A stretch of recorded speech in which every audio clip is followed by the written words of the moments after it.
Hello. In the next few moments, I'd like to tell you a little bit about our approach to leadership development, assuming that's something that may interest you. We'll think a little bit about leadership within organizations, about how it can be approached, and about the differences that it can make. So let's start with leadership. It's changing. Our approach to lead and how we lead and how leadership happens with organizations is evolving. If we go back, just a few hundred years, organizations were very simple where they existed at all. A very straightforward hierarchy. The leadership is very concentrated. Where are we now? We're in an economy, in a polity, where information is dispersed, where no one knows everything, where you don't even know everything within your team. It's not possible. And because there is so much information, distributed here, there, all around, decision-making also has to be distributed. Because decision-making has to be distributed, so does leadership. So organizations that work with the old paradigm of the leaders at the top are in charge and everyone else waits, by and large won't survive. Only organizations that encourage a fulfilling level of leadership at a multiplicity of levels can hope to do well. Almost certainly you appreciate this, or we wouldn't be having this conversation, you wouldn't be here. So let's think about some aspects of leadership that sometimes don't go so well.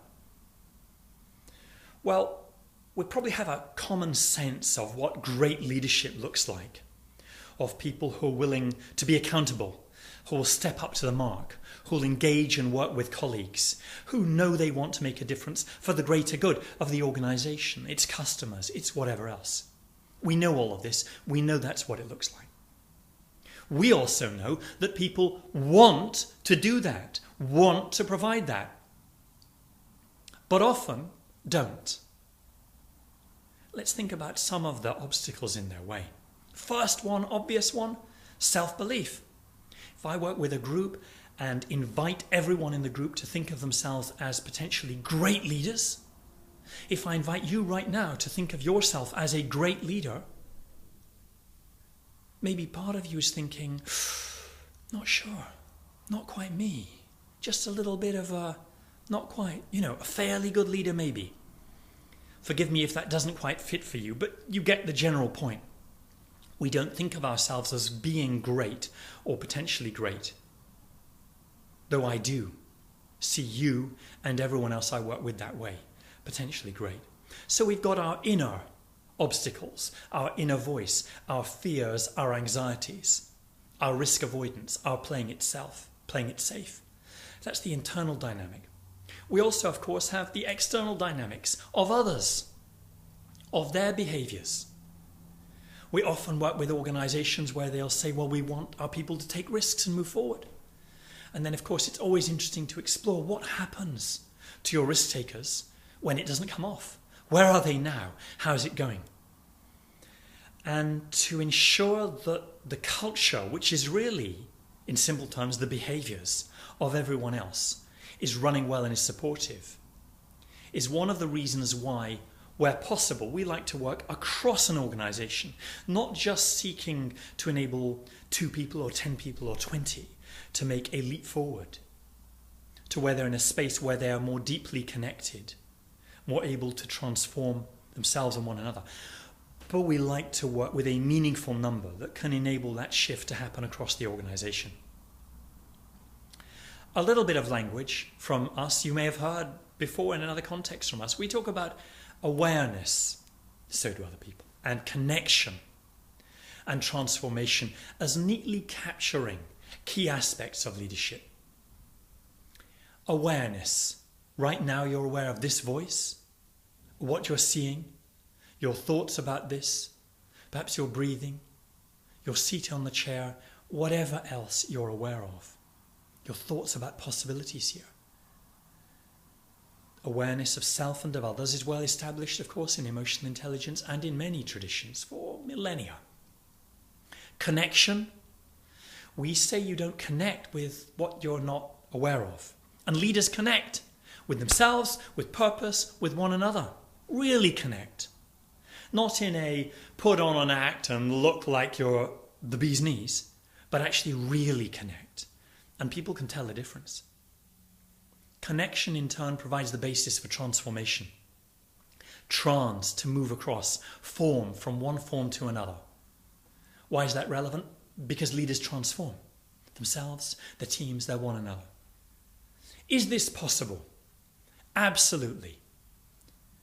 All of our participants in programs, well, more than 99% anyway, recommend the programs and repeatedly tell us that they're able to see things differently, to connect more fully, to behave differently, to lead in ways that save time, that enable communication to be swifter, clearer, deeper, meetings to be more purposeful, the right stuff to be being done, people to be encouraged rather than discouraged, greater levels of motivation all around them. All of these are outputs of leadership development programs, potential outputs of your program.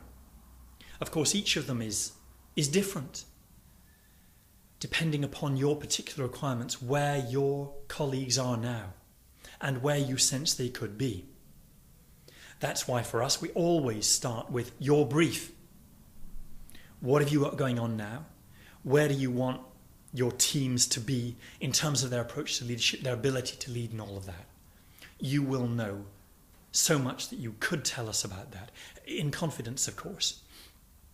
And yet, while every situation is different, and every program is different, and every 2-day workshop is different, or whatever it is, we find, whether we work in England or France or Germany or Spain or America or India or Kenya, wherever we work, at a deep enough level, we all face the same issues. Substantially, we're the same in terms of our hopes, our fears, our what we can bring. And so the same issues and challenges have to be addressed and have to be overcome.